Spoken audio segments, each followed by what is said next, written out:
भाई ये न्यायपालिका पर चैलेंज है। समय देखकर तुम्हें 1 बजे बम सुना देंगे।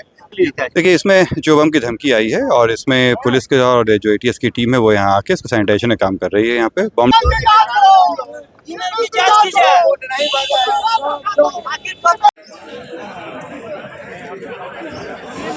एक बार फिर राजधानी पटना में सुरक्षा एजेंसियों की नींद उड़ाने वाली घटना सामने आई है। पटना सिविल कोर्ट को बम से उड़ाने की धमकी दी गई है। यह धमकी पाकिस्तानी मुजाहिदीन के नाम से भेजी गई है, जिससे कोर्ट परिसर में हड़कंप मच गया। धमकी मिलते ही प्रशासन हरकत में आया और पटना सिविल कोर्ट परिसर को पूरी तरह खाली करा लिया गया। आम लोगों, वकीलों और कोर्ट कर्मियों को सुरक्षित बाहर निकाला गया। इसके बाद एटीएस, बम स्क्वाड और डॉग स्क्वाड की टीम मौके पर पहुंची और कोर्ट परिसर के कोने कोने को सैनिटाइज करने का अभियान शुरू किया गया। कई घंटों तक चली तलाशी के दौरान कोर्ट परिसर की हर इमारत, चेंबर और रिकॉर्ड रूम की गहन जांच की गई।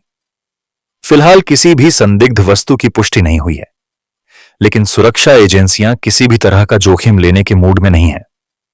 इस घटना को लेकर अधिवक्ताओं में भारी आक्रोश देखने को मिला।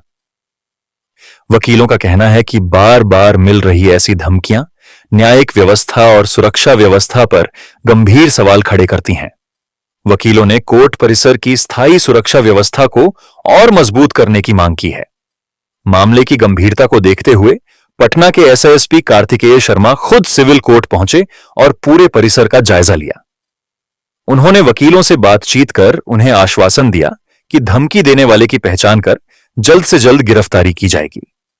फिलहाल पुलिस और खुफिया एजेंसियां धमकी देने वाले के ईमेल और तकनीकी सुरागों की जांच में जुटी हैं। यह धमकी अफवाह है या किसी बड़ी साजिश का हिस्सा, इसका खुलासा जांच के बाद ही हो पाएगा। और सबसे बड़ा चीज आर्थिक स्थिति से गुजर अधिवक्ता है, क्योंकि यहाँ क्लाइंट आते हैं, क्लाइंट आके वापस जाते हैं, दूर दराज से लोग आते हैं। ये बहुत गंभीर बात है। और ये न्यायपालिका पर चैलेंज है। समय देखकर तुम्हें 1 बजे बम सुना देंगे। न्यायपालिका पर ही चैलेंज नहीं है कि पटना उच्च न्यायालय का भी ये मॉनिटरिंग करना चाहिए। 5 बम दिया है लेकिन उड़ा नहीं है, न उड़ने की। अब देखिए क्या होगा, लेकिन ये पटना उच्च न्यायालय को संज्ञान में लेना चाहिए कि इसको जांच को विलंब करना चाहिए और कड़ी से कड़ी कार्रवाई करनी चाहिए। किसी आदमी को कोई जवाब नहीं मिल पा रहा है। ये धमकी इसके पिछले वाली के बाद हमको मिल चुकी है। अभी सीनियर एसपी साहब आए थे, सिविल कोर्ट को सैनिटाइज किए। सैनिटाइज करने के बाद उन गैर से निकले तो हम लोग 10-20 अधिवक्ता थे, उनको रोका। अब बोला कि माननीय महोदय, हम लोग सुरक्षा कब तक देंगे आप? तो उन्होंने बताया कि जांच चल रही है, कार्रवाई हो रही है, जितने भी मिल गया सब पर एफआईआर हुई है और अविलंब भी गिरफ्तार किया जाएगा। इंटेलिजेंस पूरी तरह फेल है। जब एक व्यक्ति का मोबाइल चोरी होता है तो साइबर क्राइम उसे पकड़ लेता है। मेल आता है, हवाई अड्डा उड़ाने की धमकी पुलिस पकड़ लेती है। विस्फोट उड़ाने की धमकी मिलती है, उड़ा दी। आखिर एसएसपी को कार्यालय बम उड़ाने की धमकी मिलती है, पुलिस पकड़ लेती है। आखिर यहाँ पर क्यों नहीं पकड़ी पुलिस? तो अभी जितनी बार मिला है कि पुलिस का कोई आगे कार्रवाई हमको नहीं लगता। हो सकता है इंटरलिंक किए होंगे, लेकिन हमको तो नहीं लगता कि अगर होता तो गिरफ्तारी होता तो कुछ कार्य होता, लेकिन कोई काम नहीं हुआ अभी तक। किसी आदमी को कोई जवाब नहीं मिल पा रहा है। ये धमकी इसके पिछले वाली के बाद हमको मिल चुकी है।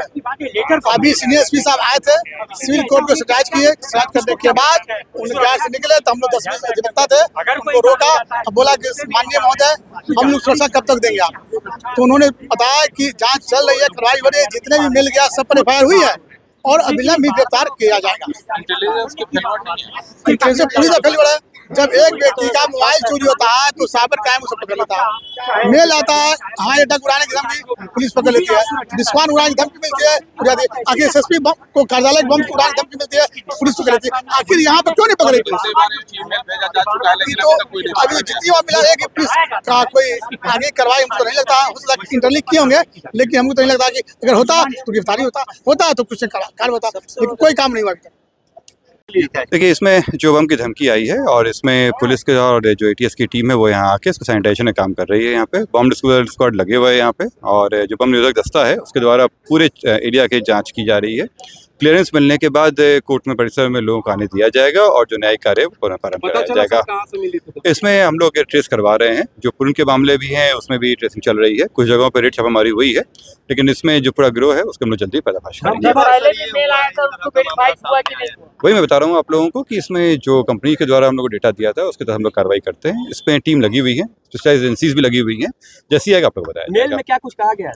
देखिए मेल में जो बातें कही गई है वो बहुत इंपॉर्टेंट नहीं है इस चीज़ में। इसमें इंपॉर्टेंट ये है कि चूंकि धमकी दिया गया था तो हम लोग एहतियाती रूप से इसमें चेकिंग करवा रहे हैं। सर अभी तक ऐसी